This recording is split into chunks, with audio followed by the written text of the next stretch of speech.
pánové, dámy a pánové, dobrý večer po třetí středu a myslím si, že se tady ještě pár střed následujících budeme vítat. Vítejte na Cirklaputika Alive, platforma pro zachování aspoň trocha živého umění. Jsme tady každou středu a každou neděli a vždycky živě. Takže vy teď můžete na nás reagovat, můžete na mě plivat, můžete mě kopat virtuálně do zadku, anebo můžete tleskat. Kdyby se vám cokoliv líbilo, můžete nám psát, já můžu reagovat. A potlesk. Potlesk nám zkuste natočit. A není to potlesk pro nás, ale je to potlesk pro všechny zdravotníky, lékaře, řidiče, prodavače. Teď i pro učitele, protože všichni rodiče zjišťují, jaký to je se stát učitelem. Takže nám ty potlesky posílejte a my je pak sestřiháme a uděláme z nich nějaký video, který bychom vám mohli ukázat třeba už tuhletu neděli. Já jsem si to tady tentokrát trošku vyhezkal. Když člověk nemá co dělat, tak maluje klauny. Tady aspoň trocha kostýmů, který jsem si přivezl od nás z divadla. A na dnešní večer je pro vás přichystáno spoustu zajímavých hostů. My bychom dneska chtěli projít aspoň částečně historii naší kampany, těch 10, vlastně už skoro 11 let. A chtěli bychom, abyste podpořili všechny členy naší kampany. A nejenom členy naší kampany, ale chtěli bychom podpořit i mladou cirkusovou krev. A pro tenhle a následující týden jsme si vybrali kampany Holektiv, Feel the Universe, Cing Cing Cirk a Míšu Starou. Poprosím o titulky dole ve spodní části naší obrazovky, aby projeli webové stránky. Tady přesně vidíte www.holektiv.cz, www.feeltheuniverse, www.cing-cing-cirk. Míša Stará ještě nemá webové stránky, ale můžete ji najít na Facebooku. Dole vidíte webové stránky darujme.cz, kde můžete podpořit, děkuju titulkům, můžete si dát na chviličku pauzu. Titulky se zase určitě během večera objeví. Můžete podpořit nejenom Cirklaputiku, ale podpořit taky mladou novocirkusovou generaci.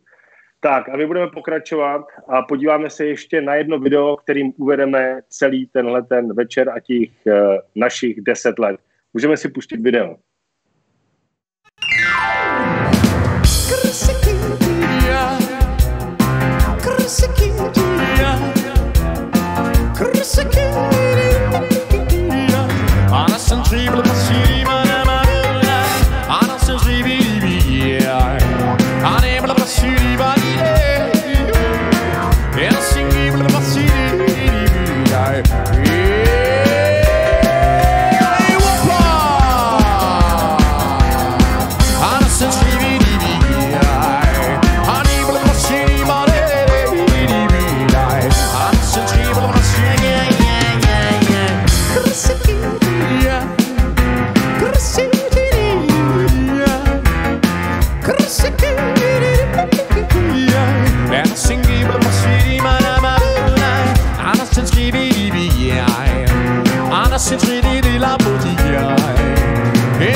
Já jsem zapomněl ještě na jednu velmi důležitou věc. My jsme vytvořili program Cirklaputika Alive s podtitulem Circus for all for art. Cirkus pro všechny a všichni za umění. A my jsme vytvořili program na následující 4 týdny. Takže už příští týden ve středu budete moct vidět unikátní záznam našeho představení Family, který natočil Jakub Jelen a teď ho právě dostřihává. A zase to bude s živým úvodem a s živým koncem po tomhletom představení. Dále vám ukážeme představení Hit Tell the Difference a budeme pokračovat dál. A každou neděli se můžete těšit na Homework, což je náš další kus z naší 2D dílny, kdy jsme oslovili cirkusáky nejenom z České republiky, ale i ze zahraničí, aby natočili to vrcholné cirkusové číslo ve svých domácích podmínkách. Takže se nám teď zbíhají různý videa a na tom pracujeme a každý týden v režii Vítka Neznalá a v mojí režii, kdy se budeme střídat, budeme uvádět úplně novej obsah. Zdravím taky teď Janu Kotrbatou ze Cirque du Soleil do Montrealu. Držím vám všem palce. Tak a dovolte mi, abych přivítal prvního hosta naší improvizované talk show a je to můj kamarád, spolužák z DAMu, Jirka Kohout. Čau, ahoj, Jirko. Ahoj, Tak teď nejenom, že tě nevidím, ale koukám do krásný květovaný tapety tady na tomhletom venkovském sídle. Hele, co se stane teď, když se předkloním? Dostanu se až k tobě do Malagy. Jo, člověče, teď jsi v Malaze. Políbil jsem tě. Jakmile se odkloníš, tak jsi v Malagy. Já jsem si zase místo tebe tady položil pivo, takže vím, kde seš, tam, kde je pivo, tak tam přibližně seš někde v jižních Čechách. Na zdraví, Jiříku. Hele, Jirko, já jsem se tě chtěl zeptat, protože ty jsi s náma úplně od začátku, my se spolu známe 20 let letos, je to tak? 21 let? Teď už koukíme 21. rok. Tak já ti teď něco ukážu a zkus mi popsat svoje pocity, když tohleto uvidíš. Co to je?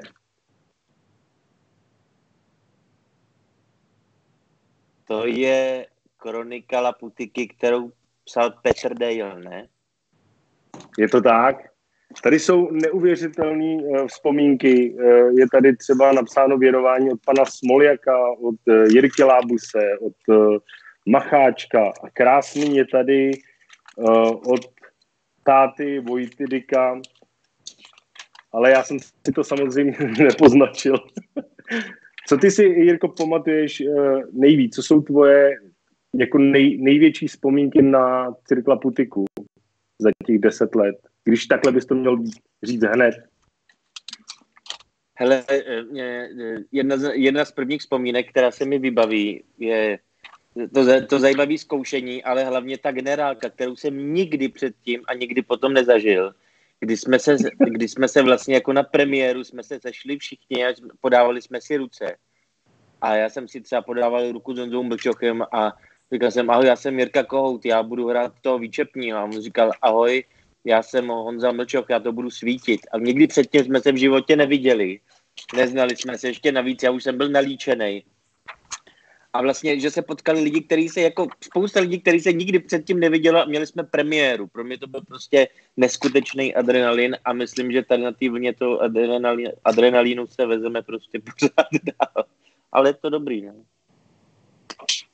Jirko, a ty jsi studoval stejně jako já katedru alternativního loutkového divadla. Byl jsi kolik let v divadle Drak v Hradci Králové? 10 let. 10 let. Chybí ti loutkový divadlo? No mě trochu chybí divadlo pro děti, protože dětský publikum je na rozdíl od toho dospělého diváka strašně upřímný. Takže hned prostě víš, jako na čem seš, protože oni ti to těma reakcema, to, co se děje, když se mají smát, tak se smějou, když se mají bát, tak se bojejí. No a na konci ti zatleskají jednou, dvakrát a utečou si hrát, protože už se to jako nebaví, už se tam nic neděje. Ale vlastně ta hodina, kterou ty děti utáhneš, tak je mnohem víc, než když prostě jako hraješ hodinu a v sále je ticho a nakonec ti jako dlouze zatleskají, ale ty nevíš, to si celou tu hodinu mysleli. Když to těm dětem prostě vidíš tak trochu do hlavy skrz jejich reakce. To mi trošičku chybí někdy, no. Ale zase v cirkus je něco jiného, protože cirkus doopravdy tím, že ukazuje něco, co není obvyklý, něco, co není divadlo, co je doopravdy, co se doopravdy před těma lidma děje a ti doopravdy riskují ty své životy. Kolikrát. Většinou jenom zdraví, ale kolikrát i životy. A ty rozítřejí i u těch dospělých lidí tady ty emoce, takže jsou trošku jako děti. A to se mi na tom líbí. No. Jirko, za těch 10 let dostal jsi se do nějakého momentu, kdy jsi si říkal, že už nechceš dál. A teď buď i když jsme kamarádi, tak to řekni úplně upřímně, kdy jsi řekl, už nechci tady s tou company pracovat z nějakého důvodu. Ty si to píšeš, viď? Nahrávám. Hele, jo, bylo to v době, kdy mi luply ty záda, kdy jsem prostě najednou musel na operaci a protože mám víc vyřezlých vylezlých plotínek, ale vždycky jsem to prožil nějak zacvičit. Ale když jsem musel na operaci a říkal jsem si, ale já už nikdy nemůžu prostě jako takhle fyzicky se hýbat jako předtím, už to prostě nejde, už co cítím, tak jsem si říkal, hele, já budu muset s tou company skončit, protože asi už jako nemám co dát, jako akrobat. A ne, no, ale pak jsem si zase uvědomil, že si žádný akrobat nejsem. Takže se snažím dělat aspoň srandy a dokud to půjde, tak budu z company rád, no. My s Jirkou a společně s režijním tandemem Scooter připravujeme představení Don Quixote, který se ze zdravotních důvodů mých odložilo z loňského roku. Letos bychom chtěli hrozně udělat premiéru.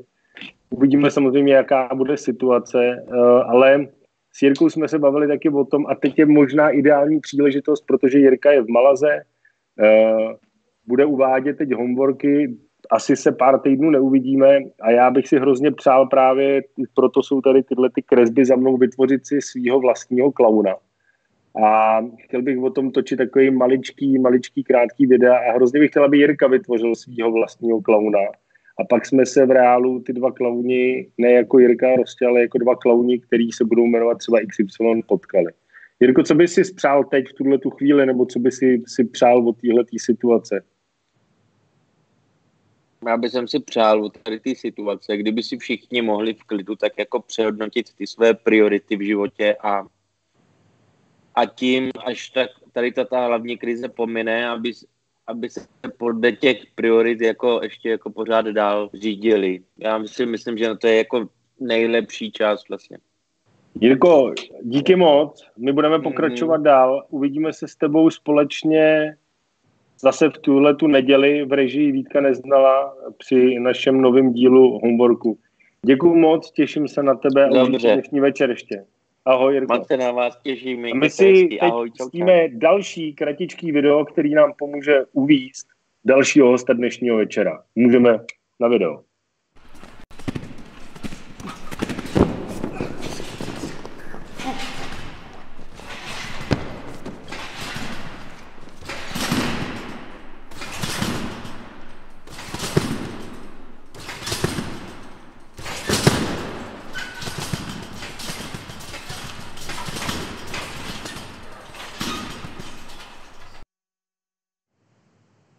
Tak tohleto video nám trošičku uvádí dalšího hosta, ale není to Honza Hřebejk, ale je to další z těch kmenových členů naší kampany, který je s náma od druhého představení a to je Up and Down. A vítám u nás Dana Komara. Čau, Dané. Ahoj, Rosťo. Čau. Kde seš teď? Hele, já jsem si udělal takovej malý aťas na chodbě mezi kuchyní a ložnicí. A kde se nacházíš v Praze? Jo, jsme v Praze v Klánovicích, my jsme udělali jedno z nejlepších rozhodnutí za poslední dobu a přestěhovali jsme se na pražskou periférii, takže jsme teďka uprostřed lesů v Klánovicích. Tak to se teď tu dobu hodí. Dane, prosím tě, když si vzpomeneš na úplný ty začátky tvoje u nás, protože ty přicházíš ze sportovního prostředí, jaký pro tebe byl skok z toho vrcholového sportu na jeviště? Ten skok byl velký. Já si pamatuju teďka, jak jste vlastně mluvili s Jirkou o začátcích té putiky. Já si pamatuju úplně poprvé, když jsem přišel do La Fabriky, kdy mi právě Petr Dale volal, že potřebuje alternaci v představení La Putika, aby jsem se přišel podívat, že tam tak jako skáče na trampolíně a že to je divadlo. A řekl mi, co tam jako tak zhruba je za lidi, tak já jsem si oblíkl košili, nějaký svetr, který jsem podle mě v životě předtím neměl na sobě a šel jsem jako, že jdu do divadla a přišel jsem tam, začal jsem všem vykat, takže všichni na mě koukali, říkali prostě, co to je za blbce tady, kdo to přišel, jako koho jsi to přived? Tak takhle jako velký skok to byl úplně do neznáma, ale vlastně od té první chvíle já jsem se do toho prostředí jako zamiloval a pomalu jsem od toho sportu začal upouštět, abych mohl být na tom jevišti. No. Dane, ty jsi byl v prvním našem mezinárodním projektu Slapstick Sonata, kterou režíroval Maxim Slapstick Komaro. Bylo to představení, které asi procestovalo skoro celý svět. Byli jste 2krát v Americe, procestovali jste skoro celou Evropu. A to představení se taky zkoušelo v Helsinkách v centru Circo Aero. A ty jsi měl možnost už vnímat ty podmínky, kde jsme zkoušeli up and down a pak si se ocitnul v Helsinkách. Jaký pro tebe bylo to zkoušení Slapstick Sonaty? Protože to bylo pro všechny něco úplně jiného. Určitě, tak už jednak vlastně první potkání s tím Maximem bylo úplně jiný. Byla to jako zkušenost, kterou jsme předtím neznali.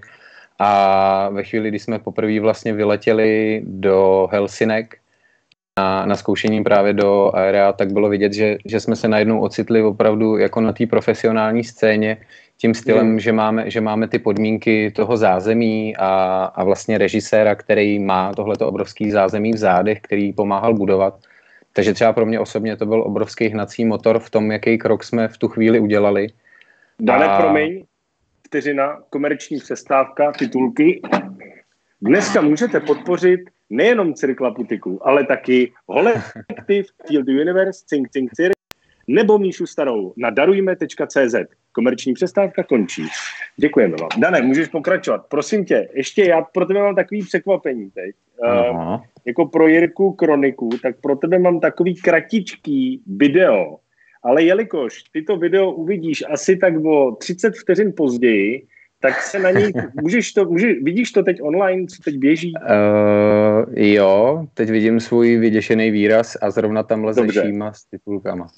Takže to je přesně ta půl minuta. Tak teď se podíváme na to kratičký 8vteřinový video. Můžeme se ho pustit.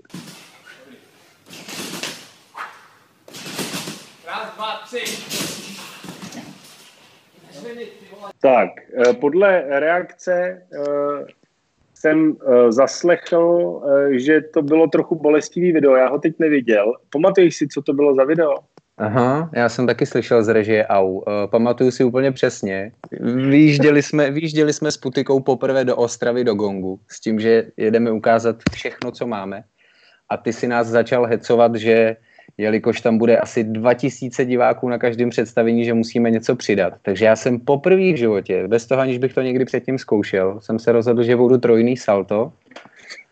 No a ještě s tím, že Bolťáka jsem poprosil, aby mi jako křiknul na to rozbalení, že vždycky, když jako člověk neví, kde zrovna je v tu chvíli v tom vzduchu, tak si nechá od kamaráda jako křiknout na rozkopnutí salta. Tak to bylo 1, 2, 3 a nazdar. Ano, Dane, poslední otázka. Ty jsi odehrál dohromady v Berlíně skoro 360 představení, 180 představení Roots, skoro 180 představení Memories of Fools. V řadě. Hrálo se od úterý do neděle, v sobotu se hrály dvojáky. Můžeš stručně popsat svoje pocity z takovéhohle zážitku a z takhle náročného ranu? Já už jsem teďka vlastně přemýšlel, když jsme tam měli podruhé, jako jestli vlastně jsem schopný to dát nebo ne. Zase jsem rád, že jsem se rozhodl tam jet. Byla to jako výborná zkušenost. A v Berlíně se mi narodila i moje dcera, která je teď se mnou. A vlastně jsem si znova teďka říkal, jestli bych ještě někdy to zkusil znova a nedokážu na to odpovědět. Je to prostě Zdravíme asi... i Anke do Berlína. Ano. Dane, já ti strašně děkuju. Těším se, až se uvidíme, protože my budeme brzo zkoušet představení Kaleidoskop s Maximem Komarem, který je teď v Helsinkách. Tam se chystají úplně nový disciplíny. Já ti děkuju moc, pozdravuji rodinu a my si teď pustíme další video. Díky, Rostio, ahoj. Čau.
Ještě jednou dobrý večer vám všem, vítám vás u Cirkla Putika Alive. Teď se dostaneme k tomu, protože to je naživo, tak se dostaneme k těm dotazům, který máte možnost tam celou dobu pokládat na našem facebookovém profilu, který má na starosti tady Šíma. Teď to překliknul, ale nám to nevadí. Šímo, tak co tam je za dotazy? Počkat, teď to jsou ty technické problémy, se kterými jsme nepočítali. Vydržte. Pamatuj si nějakých z těch dotazů, co tam byl? Tak říkej. Markéta Burešová, jestli se bude hrát Slapstick Sonata, jestli ho nemáme na záznamu. Markéto, Slapstick Sonata se už hrát nebude. Byla derniéra v Praze minulý rok na nový scéně. My Slapstick Sonátu možná ještě uvedeme ve videozáznamu, ale teď se zaměřujeme na ty záznamy, které máme na více kamera, nejenom na jednu statickou kameru. Pokud by ta karanténa pokračovala hodně dlouho, tak se ještě ke Slapstick Sonátě asi dostaneme, ale doufejme, že ne, že budeme moc hrát ve skutečnosti na jevišti. Je tam ještě nějaký dotaz? Co je pro tebe být clown? To je můj sen být clown. Vytvořit si svýho klauna. Já jsem se k tomu vlastně nikdy nedostal, ale doufám, že v dalším představení se k tomu dostaneme. A my teď jdeme na další představení, který bylo typický tím, ne, že ho režíroval zahraniční režisér, ale potkalo se poprvé na jednom jevišti zahraniční obsazení s českým týmem. Tak se pojďme podívat na krátký video.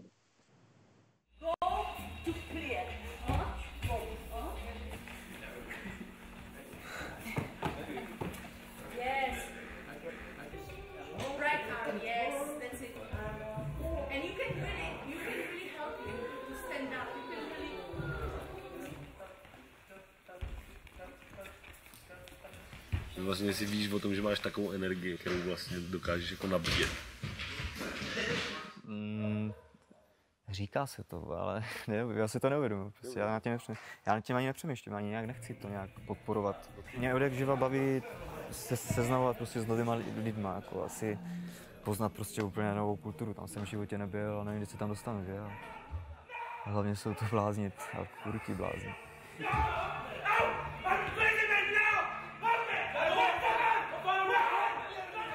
Jinak asi, jo, tak co dokážou, no. Co jsem poznal, co oni dokážou. Jako nemám se úplně jako tak, jak bych chtěl, ale prostě snažím se mít co nejlíp, no, víš, i tady na té věci.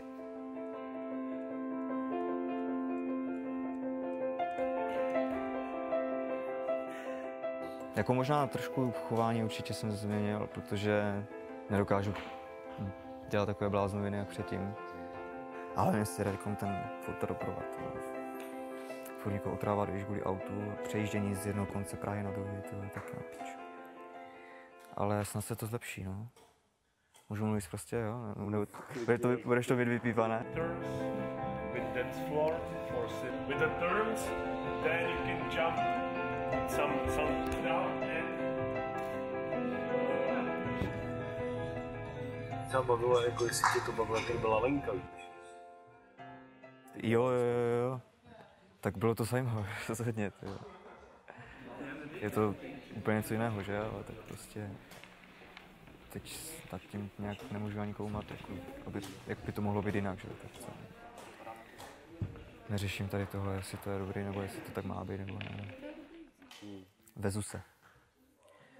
Takže v klidu, jako počítej se mnou, určitě. No. To tak, že prostě člověk na čemkoliv, v jakékoliv situaci dokáže prostě bojovat proti ničemu a postavit se tomu čelem.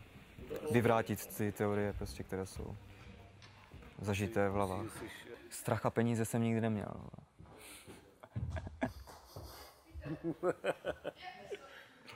Takže já ve svém riskuju pořád, ale vůbec si to neuvědomuji. Vůbec nepočítám s tím, jako když se něco má stát, tak se to má stát. Tak to neřeším. Tak tohle to byla ukázka ze zkoušení představení Risk. To představení bylo unikátní v mnoha ohledech. Byla to koprodukce, byl to mezinárodní projekt, bylo to součástí projektu Lacrimae, do kterého jsme se dostali díky festivalu Letní Letna. Takže děkuji moc Jirkovi Turkovi, Ivaně Vrbíkovi, děkuji moc Danielu Gulkovi, z Cahin Caha. Byli v tom kampani Circus Circor, Cahin Caha z Francie a Cirkla Putika. A my jsme si vybrali téma riskování nejenom ve všedním životě, ale i právě jak se dostávají na hranu všichni ty cirkusoví umělci, jak je to vědomí a jaká je to hra s tím divákem. A v té době já jsem potkal Petr Valchář, který byl půl roku v úraze a byl odkázaný nebo je stále na invalidním vozejku. To představení i tímhletím bylo unikátní a pro dalšího hosta dnešního večera bylo unikátní i z toho důvodu, že to byl jejich první autorský hudební projekt. Takže já tady vítám dneska večer Andreje Rádyho. Čau, Andrej. Čau, prostě. Čau, prosím tě, já jsem si tady něco našel, musím teda šáhnout tady k počítači, já něco přečtu. Věčný student médií a marketingu na Karlově univerzitě od roku 2008 do listopadového převratu v roce 2012 editor studia Burza na ČT24. Předtím a během toho také spolupracoval s Lidovými novinami, časopisem Týden. Zpěvá kapely Neosound a Cirkula Putika. Neumí se bohužel usmívat, pouze smát. Kromě toho obávaný fotbalový a florbalový střelec na odpočinku. Jak to kombinuješ, prosím tě? Já totiž vůbec nerozumím tomu, co znamená studio Burza a investiční web.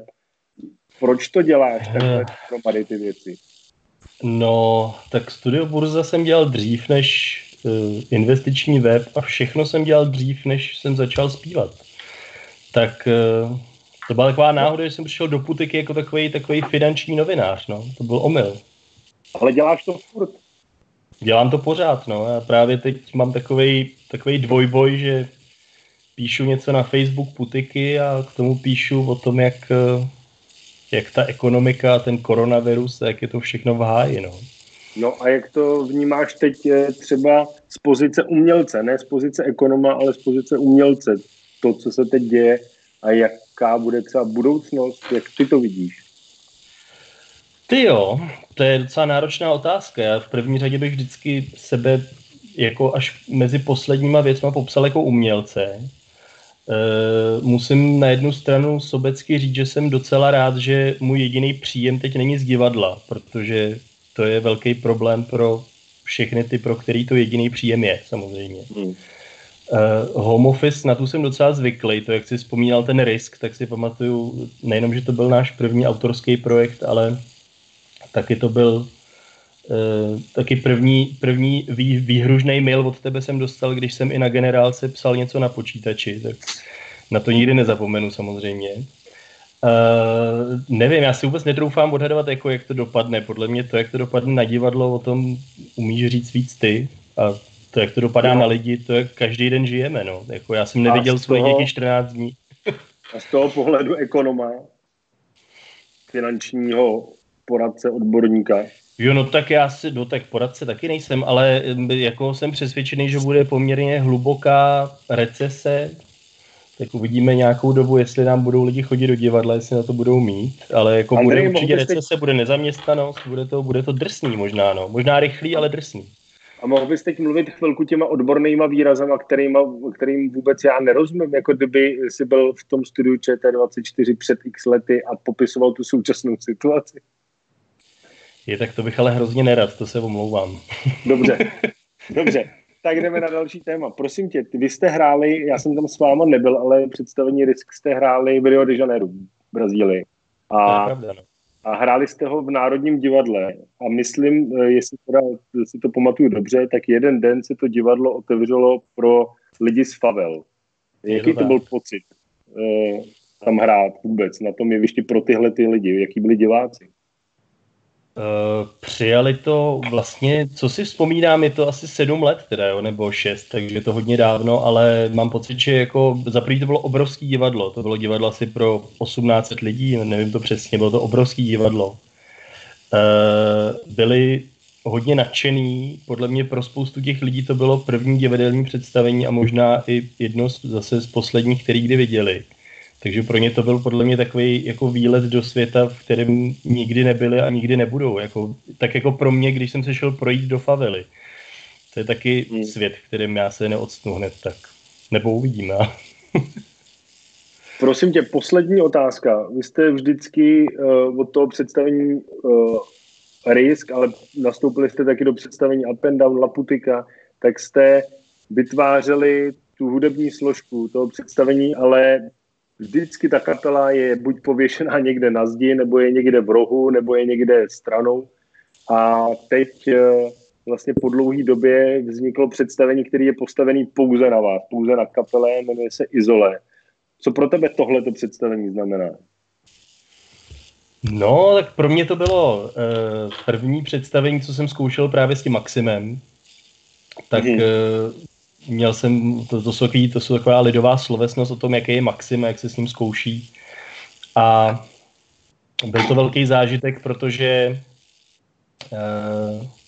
já jako zpěvák, primárně zpěvák, jsem asi zhruba týden před premiérou jsem za ním tak opatrně šel a říkám, hele, já tam nikdy nespívám. Co s tím? A on říkal, jo, to je v pohodě, to nějak vymyslíme. No a vlastně celé to představení z takových hudebních velkých plánů je podle mě hlavně poměrně jako vtipný představení. I hudební představení. A byl to jako, pro mě to byl hodně intenzivní zkušebnový zážitek, no, protože jsme se tam potkali po dlouhé době třeba s Davidem Hlaváčem, pianistou, a trošku se soustředím, když tě vidím nahatýho po dlouhé době. Já tě poslouchám. Tohle normální divák většinou nevidí ten převlek, ale teď není jiná šance.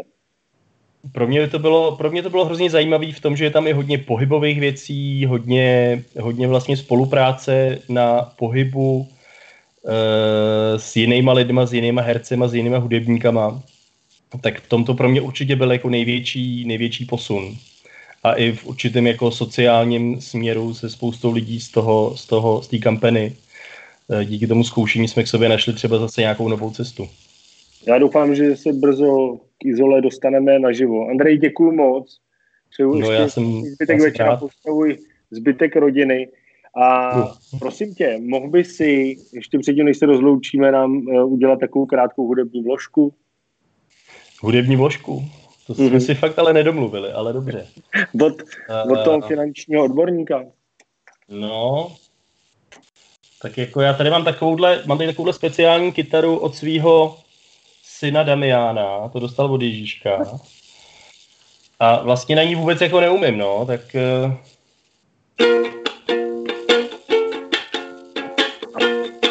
Vy diváci můžete tančit a užít si to.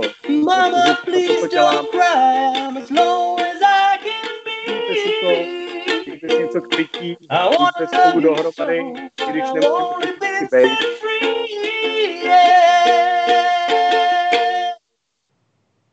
Skvělý, Andrej, děkuju moc a my pokračujeme dál.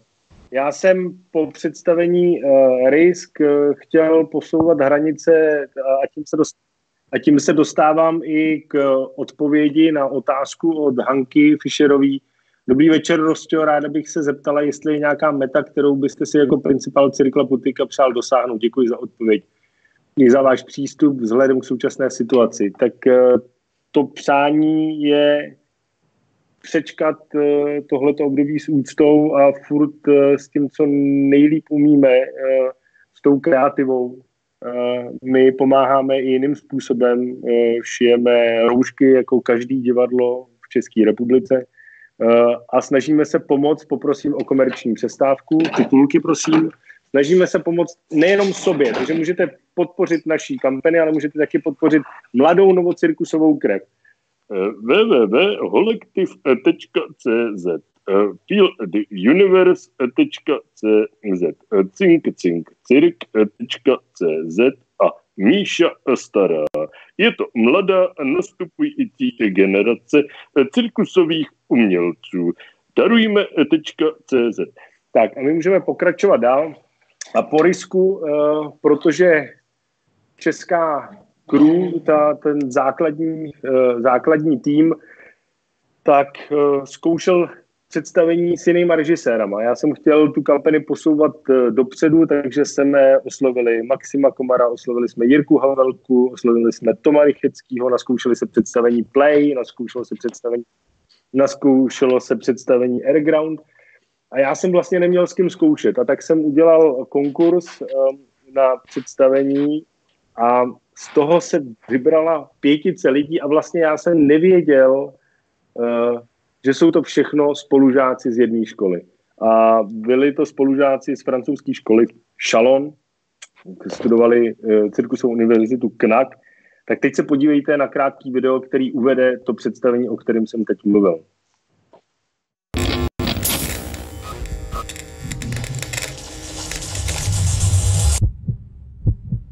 We had like really amazing choreographers. Linda and Joseph. It was really beautiful, this experience for me. Really challenging. But not only them, we were also, of course, Rostia is a really amazing person to work with. They are like soldiers, you know. They always push more and more, again, faster, and search never stop. So for us was amazing. Full days of dance and searching choreographies, repeating everything. It was really great. Bon, et de toute façon, c'est un rapport de super confiance entre les deux. Du coup, forcément, ça crée un lien qui est hyper fort. Pas facile, certes. Mais non, mais je pense qu'on se connaît... En fait, je crois qu'on se connaît très très bien. Mais même maintenant, ça m'arrive de temps en temps de voir des choses de moi sur lui. Et peut-être vice-versa.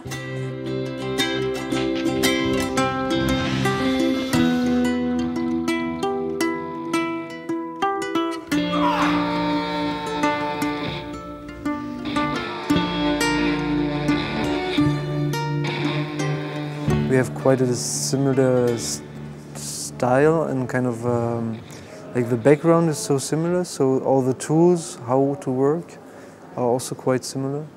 So it's very, I think for us, quite easy to do something as a group together.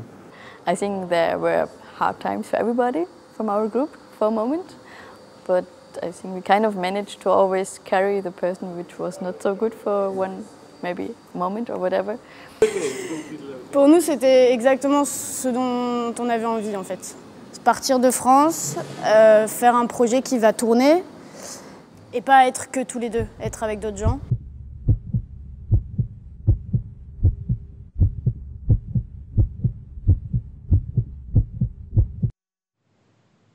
Tohleto představení se jmenovalo Dolls. Bylo to pro mě výjimečné představení, tím, jak jsme k němu a k tomu procesu přistupovali. Choreografové byli Josef Fruček, Linda Kapetná, scénu dělal můj bratranec Jakub Kopecký, mezinárodní obsazení všichni vystudovaní cirkusoví umělci z jedné z těch nejprestižnějších cirkusových univerzit v Evropě. To představení bylo hodně temný. Bylo o nějakým návratu k našim kořenům, k nějaký jednoduchosti, byl taky postapokalyptický scénář. Dávali jsme dost tvrdý zadání těm umělcům, kteří byli na jevišti a právě jeden z těch umělců je tady dneska večer s náma a já ho tady vítám a je to Valentín Verdure. Čau Valentíne. Čau Rostio, ahoj. Jestli můžu jenom začít rychle, že zdravím tchyni Věru, který na nás kouká z Děčína. Ahoj. Je to boží, ale jaký máš pocit teď v tuhletu chvíli, Valentíne? Jaký mám pocit? No, těžko říct, je to hodně divný být zavřený doma, ale jsem hodně šťastný, že to můžu dělat právě doma, že cestoval jsem a bál jsem se, že nemůžu se vrátit až do Prahy a jsem tady doma s rodinou, tak jsem z toho aspoň spokojený. No. Ale zkus nám popsat, protože všichni asi máš skvělou češtinu, ale asi poznají, že nejseš úplně rodilej Žižkovák. Řekni nám ve stručnosti svůj životní příběh. Jo, tak já jsem Francouz, myslím, že to všichni slyšíte. Já jsem studoval po maturitě, jsem začal studovat cirkus na profesionální školy a studoval jsem 7 let, což je docela dost.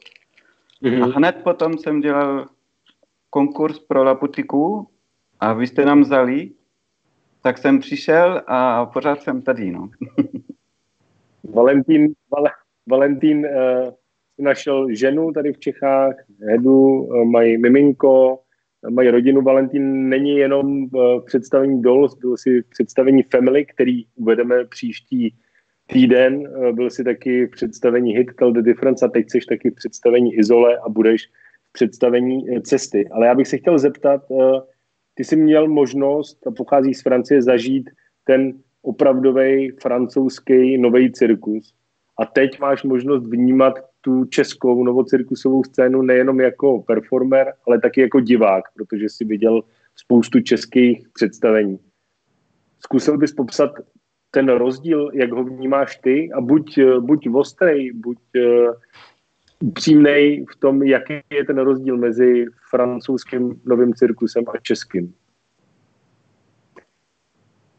No, těžko odpovídat. Já nevím, co mi líbilo, když jsem tady přišel, že to bylo ještě začátek příběh Laputiku a to mě hodně bavilo, ta energie, která tady byla a všechno ty nápady a hopes and what you wanted to do. A co jsem někdy trošku ztratil ve Francii, že nebylo tak čerstvý energie. Že to je starší historie, nový cirkus a jsou mnohem víc lidí, mnohem víc kompaní, že už je to tam hodně. Tak jsou pořád super věci tam, ale jsem chtěl tady být na cítit tu energii nový. A co si myslíš, že nám chybí tady v Čechách? Co by nám pomohlo? Nevím, možná čas někdy. Že to musíme pořád dělat, pořád. A ne vždycky máme čas na to myslet dlouho. Já ještě pracuji trošku ve Francii. A my připravujeme nové představení, které bude mít premiéru až říjen 21. Tak na to pracujeme 2 roky, skoro 2,5 roky. Což je obrovský. Protože máme víc času, víc podporu, který nám uvolní ten čas. No, to narážíš je to na dobře, nikdy to není. No. Narážíš na to aktuální téma, protože 95% lidí, který já znám z tohoto oboru, jsou OSVČ, freelancři. Taky, no. Takže ve Francii byl úplně jiný systém, který ty si zažil, intermittence. Tady vlastně to nefunguje a teď se nám taky ukazuje, jak strašně náročný je být OSVČ. Všichni říkají, je to vaše volba, ale my bychom hrozně chtěli vás zaměstnávat, ale ta kulturní politika nám to neumožňuje. A teď jako OSVČ v tuhletu chvíli jsme fakt ve velkém nebezpečí, i proto děláme ten projekt. Já mám ještě jednu otázku na tebe.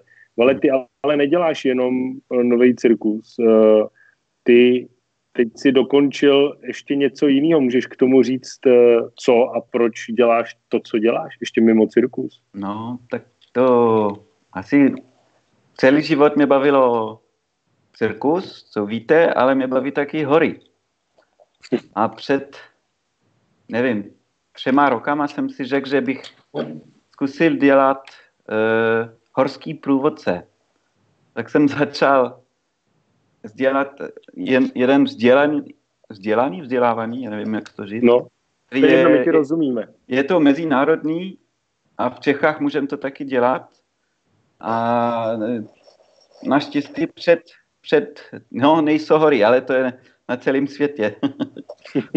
A před 3 týdnama nebo 2 týdnama jsem dělal ty zkoušky a povedlo se to. Tak už jsem horský průvodce, já jsem rád. Tak všichni ti tleskají teď. Valentíne, děkuju moc, hezký večer a doufám, že se brzo uvidíme na zkouškách a v divadle a těším se na vás. Měj se krásně a my pokračujeme dál. Po tomhletom představení my jsme udělali pro mě osobně, a teď jsem hrdý to říct, udělali jsme výjimečný projekt a byla to trilogie Family Roots in Black Woods. To pro mě bylo to, o čem je současný nový cirkus. Takhle já jsem si to v té době představoval. Samozřejmě už je to pár let zpátky a zase se to mění, Ale tak já jsem viděl současný nový cirkus. Family, představení, kde se potkalo 22 účinkujících ze 6 států, 3 různých generací a budete ho mít možnost vidět příští týden. A na to se strašně těším. Teď jsem viděl, že se kouká Vilko, I hope we'll see you soon. Thank you very much for your being here in Prague. Tohleto vysílání taky jsme chtěli, aby ho měli možnost zhlídnout i naši mezinárodní hosté, ale ta moje angličtina není úplně ideální na to, abych utáhnul hodinu. Takže jestli máte někoho, komu byste to mohli přeložit nebo otitulkovat, tak to udělejte. Je tam, Šímo, prosím ti něco. David Ostružár se kouká, Jirka Sedlák, ahoj Jirko, Jirka Sedlák, který nám dělá PR ke všem našim současným projektům. Honza Holík, který bude hrát v našem novém představení Cesty, tak mi psal, ať se neholím, že mu lezu do jeho charakteru. Začínám si tvořit toho svýho klavuna, o kterém jsem mluvil. Ještě to bude pokračovat. Tato transformace mám jí připravenou na každý týden něco nového, tak se máte na co těšit. No, Family, pak bylo Roots, představení, který budete mít možnost vidět letos v prosinci, který jsme odehráli 180krát v Berlíně. Zdravím Anke Polic do Berlína. A to bylo představení o těch kořenech cirkusového umění a o kořenech těch jednotlivých účinkujících. Takže byly tam kořeny Boltyho a jeho gymnastická kariéra. A pak to následovalo do takového nejradikálnějšího projektu, který jsme zdenérovali loni, a to se jmenovalo Black Woods. Byl to projekt, kdy jsme zariskovali jméno naší kampany, zariskoval jsem jméno svý a jsem rád, že jsme tohleto břímě vlastně vzali na svoje bedra s mým tátou a pod taktovkou Josefa Fručka a Lindy Kapetné. Takže jestli se Josef s Lindou dívají, tak vás zdravím do Aten. A děkuju strašně moc. Tahle ta celá trilogie pro mě znamenala strašně moc a ukázala tu sílu naší kampany. Tak se pojďte podívat na jedno video, který popisuje představení a přípravy na Black Woods. Neděláme dokumentární divadlo o Rosťovi a Rosťovi. Je tam důležitý prostě vztah otce a syna. Tam je všechno v těch postavách. Ta postava prožije všechno. Ale neprožije to během 1,5 hodiny, ale prožije to během 6 hodin. A to je ten úlet. Tady se mění i pro mě jako pohled na divadlo. Ať to dopadne jakkoliv, tak to může být skvělý koncert. Protože ta kapela, když se rozehraje, tak to má neuvěřitelný koncert.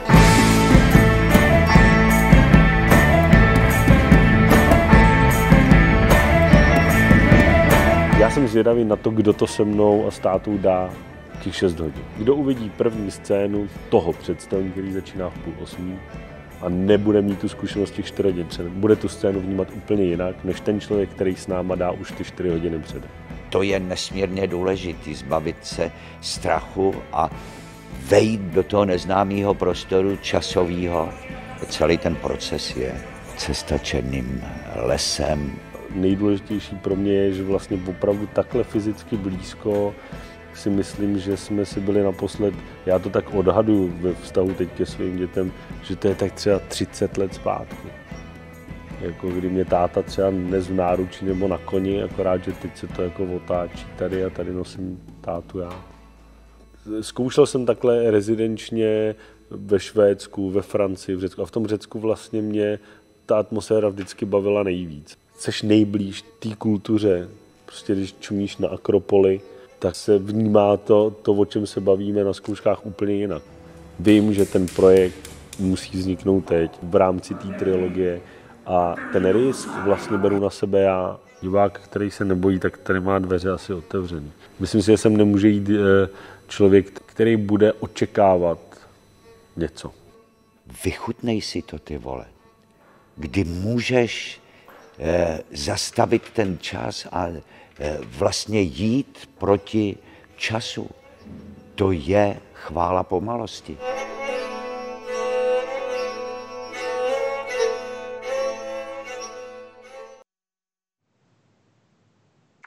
Tak tohle to bylo neuvěřitelné představení. Pro mě trvalo na začátku 6 hodin, pak jsme ho trošku zkrátili. Vlastně bych hrozně rád to představení ještě někdy hrál. Ten sen byl odehrát to v MoMA galerii v New Yorku. Tenhle ten večer děláme pod platformou Cirkla Putika Alive přežít v přímém přenosu a díky přímému přenosu dostali jsme se do téhle 2D podoby díky všem těm situacím, které teď jsou, ve kterých se nacházíme úplně všichni a je úplně jedno, jestli jste na Novém Zélandu nebo v Kanadě a nebo v Rwandě. Mluvil jsem s klukama z Rwandy, se kterými jsme dělali představení Hit Tell the Difference a tam je to úplně stejný, tam jsou v karanténě. Rodiče jednoho toho akrobata Nčutyho, tak ty odešli do karantény do pralesa, že tam je to bezpečnější. My chceme podpořit všechny členy našeho souboru, protože jsme z 82% závislí na vás, na divácích, na vstupenkách a teď žádný vstupenky vybírat nemůžeme, ani žádný virtuální, takže máte možnost podpořit nás na darujme.cz, ale ne podpořit jenom Cirkla Putiku. My na následující týden ode dneška do příští středy máte možnost podpořit a podporujte, je to důležitý, tu nejmladší novocirkusovou českou generaci. A vybrali jsme kolektiv Field Universe, Cink Cink Cirk a Míšu Starou. Taky na darujme.cz. Jsou to lidi, kteří studovali novocirkusové univerzity, ta vlastně první generace o tom, o čem já jsem snil, že jsem chtěl jako student udělat a neudělal jsem to v roce 2001-2002, tak oni teď dokázali, že zakončili cirkusové univerzity a Filip Zahradnický z Cink Cink Cirk dokonce vyhrál prestižní ocenění na festivalu Cirque du Monde, který se konalo v letošním roce. Takže podporujte, budou to potřebovat, protože oni vás jako diváky budou potřebovat úplně stejně jako my. Takže na darujme.cz podporujte nejmladší novocirkusovou generaci. A teď se samozřejmě dostáváme taky k momentu, protože je to naživo, štípni mě, Šímo, jenom jestli je to naživo, protože mě to bolí a vy máte možnost se nás na něco ptát na Facebooku v komentářích. Tak co tam je, Šímo? Cože tam je? Black Moon Sport vyvrátil víru v klauny. To, že klauni vypráví příběh, který je srozumitelný, složitý, živej. Díky za něj. Slyšeli jste to, diváci? Teď je blbý, že já bych se vás normálně zeptal, abyste mi normálně na divadla odpověděli. Ale doufám, že jste to slyšeli. A to je zajímavý, že Black Woods vyvrátilo víru v klauny. Vítě Hruška. Bylo to fakt neuvěřitelný. A vlastně tam jsem si takovýho klauna vytvořil, takže příště bych si mohl přivést ten kostým z Black Woods a pokračovat v něm. Ještě tam je něco? Krásná čeština s dokonalým mř, to beru jako provokaci. David Ostružár, aha, to nemůžu. Jirka Sedlák, TV Cirkflix, skvělý. Tak kdybyste ještě měli nějaký dotazy nebo kopance do zadku, tak můžete teď. A my se dostáváme k dalšímu hostovi a toho uvedu tímhletím krátkým videem. Pojďme se podívat.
Tohleto video jsme točili do představení Roots a dostali jsme se vlastně zase k tomu, promíchávání žánrů, kdy jsme stáli společně s mým bráchou Vítkem nad knížkama rozestavěnýma na zkušebně. Jakub Jelen to natáčel a my jsme posílali si 3D tisk jednoho z našich akrobatů v Sirvílu a posílali jsme si ho mezi knížkama.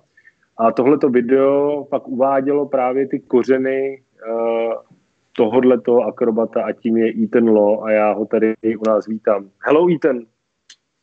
Ahoy. Hello. Hello. Ethan, can you tell us briefly your life story? It's the same question like for Valentine. Oh, life story. Oh, yeah. Well, I grew up in the States, in the USA. Started with acrobatics and sports pretty young. I signed myself up pretty young because my mom didn't want me to do things like gymnastics and stuff too much. And I spent a lot of time outside. And at some point I tried university. Wasn't for me, so I ran away to San Francisco. And I started training circus, and then I moved over to Montreal to train at the National Circus School there. And then I toured for a lot of years, and before I wound up connecting with you guys, and it was a really good fit. I've been here for six years now. 6 years, at least. Yeah. It's a similar story like Valentine. Ethan is based now. Where are you now? In Prague? Letna, yeah. Yeah, it's a similar story like Valentine. Ethan is based in Prague. He has a beautiful wife, Czech wife, like Valentine. That all circus artists, you are welcome to Czech Republic. Clara, nice to see you. Ethan, what was one question? When you got task from me last week to do home circus video, what was your feeling? What was your feeling during shooting, and what was your feeling about the situation where we are now, that we are sharing our circus skills and materials through video, and we are talking only through Skype? Yeah, well, it was a lot of fun. It was nice to have a task, and I had a lot of ideas. I want to film another one tomorrow morning. And I think it's interesting because I've thought about it a lot before the pandemic. How does it work, circus with video? And I think it can be quite tricky because what's so magical about circus? It's that it's live and it's dangerous. And if you see a video, well, there's a barrier. So I think there's like a way to do it that works really well for me. From what I've seen, that's successful, and that's to make it more of a story, or to have something personal, or you cannot just do tricks. It's not enough. So I think that makes it it's a nice challenge, and that's also makes it interesting. And it's something new for us to learn, I think, during this time. You was in Risk project, like replacement of Mark Brian. Then we did together Family. We did together Analog in Prague. We did Roots. And now you are in different position in Cirkla Putika because you are director of one part of our upcoming project, Roads, Cesty. And your chapter is about the future of human being, future of our society, future of circus art. Will you change mind after this experience, and will you think about your chapter differently? No, it's a good question, but I think when I first came with my ideas that like they were quite dystopian, or a little bit dark, a little bit about maybe the way things could go wrong. I think now we really see that kind of reality coming. These kinds of possibilities become a lot more real.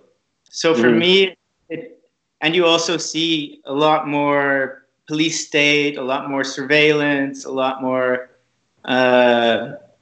technological integration and also the need for circus to be integrated in everyday life and also to be resourceful, to reduce, reuse, recycle, even in the apparatus, in the daily tasks we do, or in the way we train circus. And I think that's kind of what I would like to show in my scene. So I think it's been helpful for me, I think, to think about the future of circus during this time.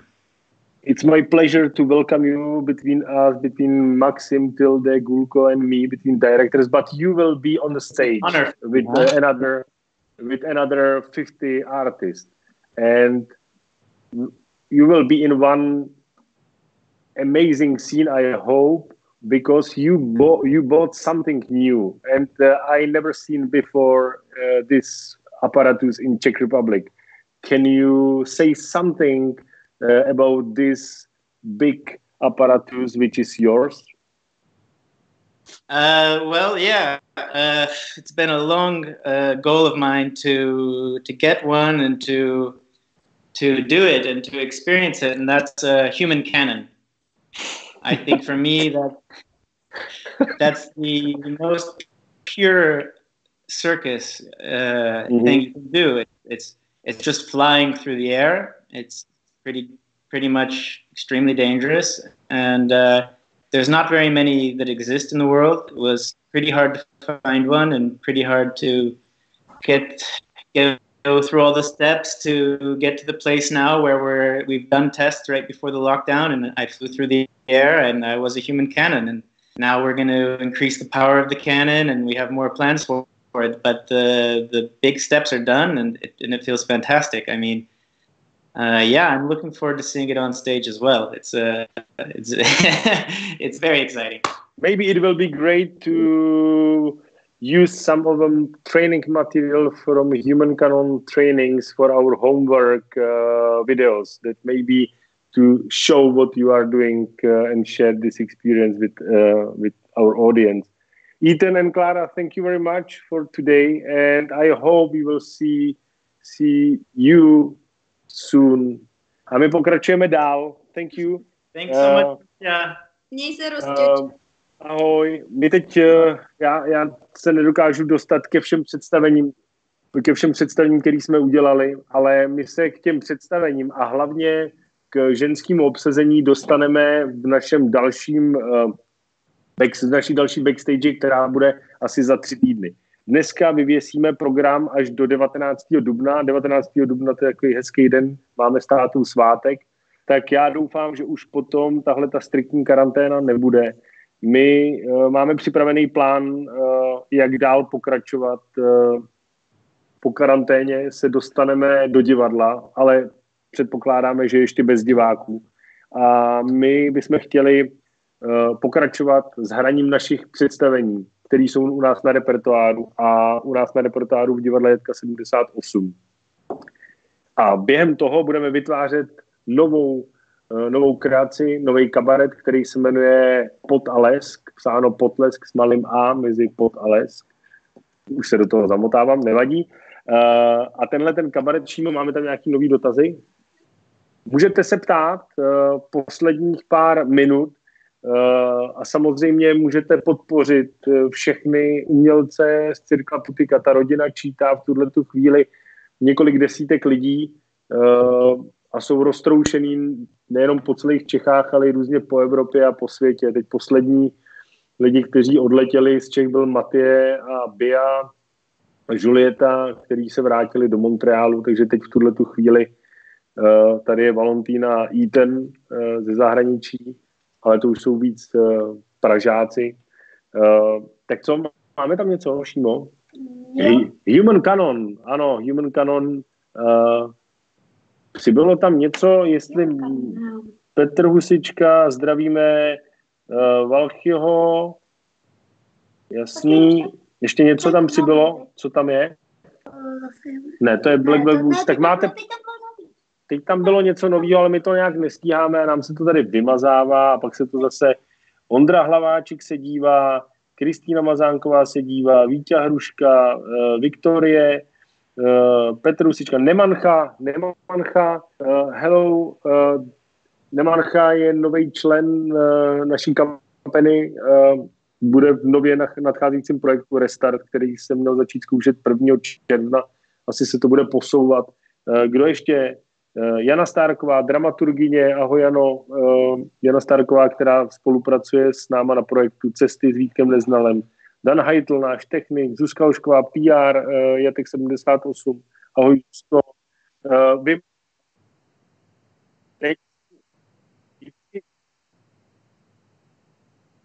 A dotaz, jak to vypadá s cestama s Don Quixotem na podzim. Cesty doufám, že odehrajeme v letošním roce. Hledáme teď náhradní termín, dohadujeme se s O2 Arenou, která samozřejmě řeší x dalších představení, ale my jsme připraveni to odehrát v co nejbližším termínu. V tuhletu chvíli to vypadá na září roku 2020. Don Quixote by se měl premiérovat na konci července, na začátku srpna, ale všechno budeme řešit a budeme vás informovat. Zdravím ze Znojma, doufám, že se brzy dočkáme cest, prosím jen, ať je to až po státnicích. Tak to nejsem schopný slíbit, když tak si státnice uděláte u nás backstage. Tak a my jdeme dál. Tohleto video je důležitý, protože to je další milník v naší kampani, tak jako jsem vybral některé představení, tak tohleto je hrozně důležitý moment. Podívejte se na něj. Dámy a pánové, dobrý večer, račte vstoupit! Ty králo, ty králo.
Nic se neděje, to byl vtip, humor. Já jsem to dělal. Už jsem v režii slyšel tady do těch krásných sluchátek, co se to děje, ty vole. Tak jsme se vrátili do minulosti nebo do budoucnosti, prý vypadám jako z návratu do budoucnosti a můj syn se vytunil taky. Tak, je to nejenom pro zábavu, pro nás, aby jsme v těch domácích podmínkách úplně nezblbli, takže se budeme snažit bavit nejenom sebe, bavit vás. A samozřejmě teď je čas na komerční přestávku. Titulky, prosím. Dnešním dílem můžete podpořit tyhle ty kampany. Holektiv.cz, Field Universe, Cink Cink Cirk, a Míšu Starou na darujme.cz. Přispívejte. Máte na to týden, tuhletu sbírku na nejmladší novocirkusovou kampani uzavřeme příští středu. Videa od těch nejmladších cirkusáků budete moct vidět v neděli v homeworku, buď v tomhletom díle nebo v následujícím. Samozřejmě, kdo nás vidí z cirkusáků, posílejte nám videa, který budeme dávat dohromady do každého dílu homeworku a budeme je sdílet s dalšíma cirkusákama. Zdravím Daniela Kvašňovského, který je v Itálii s dalšíma cirkusovými umělcema a studentama v karanténě. Držíme vám hrozně moc palce. Tak a teď nejenom, že já nemám dioptrický brýl, ale vůbec nic nevidím. Tak, komentář. Šimon, pojď do toho, Šimo. Lze vás podpořit, třeba koupí trička, máte nějaký merch? Lze nás podpořit, koupí trička. No, můžete nás podpořit na darujme.cz a nedostanete za to žádný tričko, ale budete mít dobrý pocit, že jste nás podpořili. Pak samozřejmě máte taky možnost přijít na naše představení a koupit si náš merch, ale můžete nás i podpořit na darujme.cz. Ne, merch máme, prodáváme ho po našich představeních, takže doufám, že se k tomu brzo vrátíme. Šimo, je tam ještě nějaký dotaz? Ne, ale vypadám dobře, když to čtu.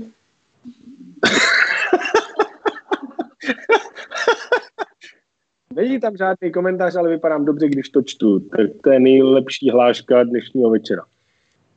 Dneska jsme vám ukázali průřez naší kampany. Já jsem viděl, že se na to kouká taky máma a náš právník, advokát Honza Kletenský. Dívá se na to Olim Procházka. Tak doufám, že jste si dnešní večer užili. To video, který jste viděli, zachycuje novou etapu kampany. My jsme dlouho snili o vlastním prostoru, snili jsme o Šapito, to se nepodařilo, ale podaří se to letos. Doufám, že Šapito mít budeme společně s Jatkama.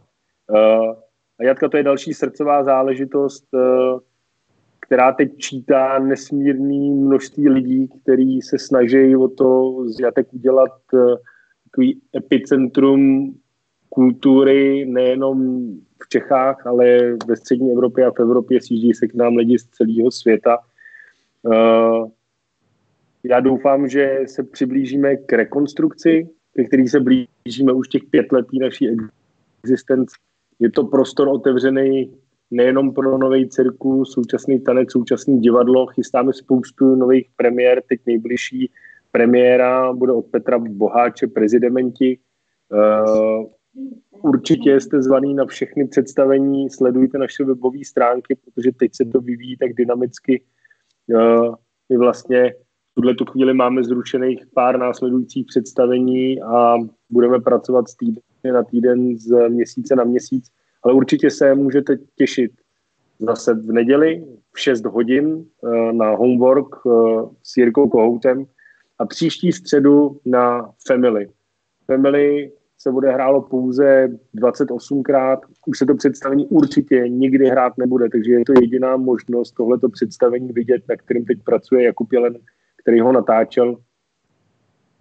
Máme ještě nějaký dotaz, dám vám minutu, to znamená 30 vteřin, protože máte 30 vteřin zpoždění, nebo já.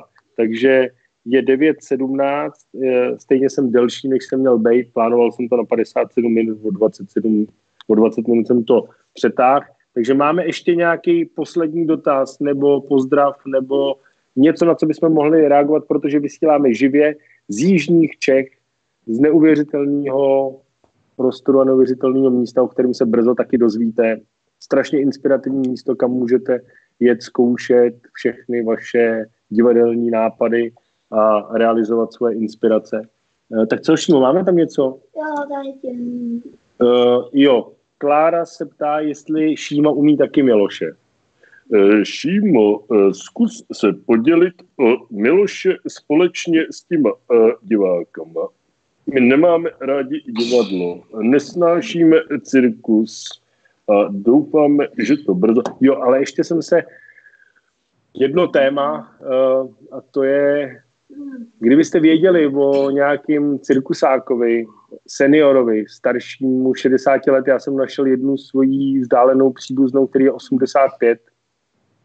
A těmhletěm lidem bychom taky chtěli pomoct a nenechat je ve štychu, protože i tradiční cirkusy, a o tom si může myslet, kdo chce, co chce, jestli tam mají být drezury zvířat nebo nemají být drezury zvířat, ale každopádně je to cirkusové umění, kterých se to taky dotýká. Myslím si, že spousta z nich nemusí přečkat tuhletu krizi, takže bychom chtěli těm nejstarším z nich, těm nejzkušenějším taky pomoct. Tak kdybyste o někom věděli, dejte vědět.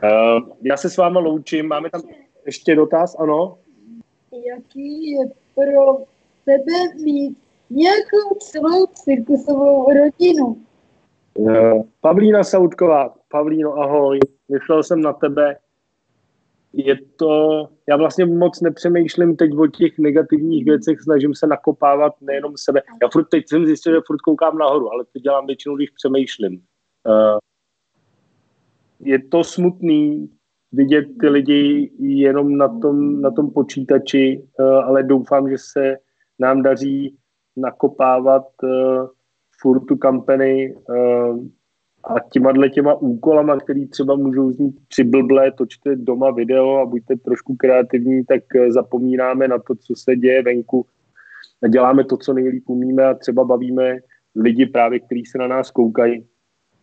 A je to smutný a jsem vlastně pyšnej a hrdý na všechny ty lidi, kteří tu kampani se mnou společně s náma dělají a který v Praze připravují divadlo, abyste se vy, diváci, mohli k nám vrátit.